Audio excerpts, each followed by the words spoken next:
Hello, welcome back to another video. We're going to take a look at this stoichiometry question. Question 6. The reaction between calcium carbonate and hydrochloric acid is represented by the balanced chemical equation below.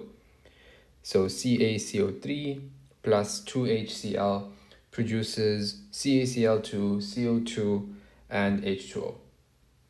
Then they tell us 50 grams of calcium carbonate react completely to form 0.5 moles of carbon dioxide CO2 at STP. Now, the STP part is important. So question 6.1, determine the molar mass of calcium carbonate. So to calculate the molar mass, we need to look at the atomic mass that's found on the periodic table. So question 6.1.1, calcium carbonate is CaCO3.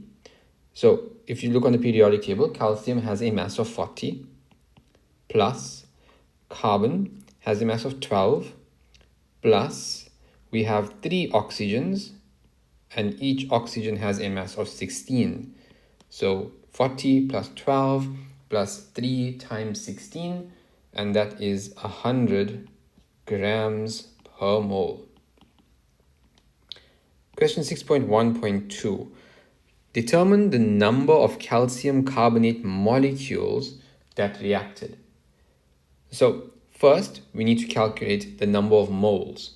So the number of moles is equal to the mass divided by the molar mass. So they tell us that we have 50 grams of calcium carbonate, and the molar mass is what we calculated before, which is 100.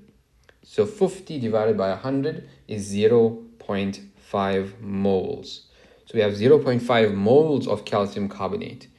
Now that we have the moles, we can calculate the number of molecules. We can use the formula N is equal to capital N divided by Na, which is Avogadro's constant. Now N we just worked out. So we can say that 0.5 is equal to capital N, which is the number of molecules that we want, divided by Avogadro's constant, which is 6.02 times 10 to the power of 23.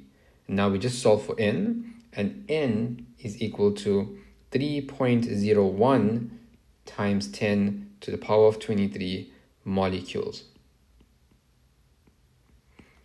Next, 6.2, calculate the volume of carbon dioxide formed.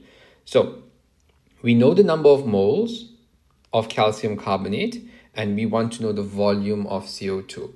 So the first thing we need to do is we need to do a mole ratio.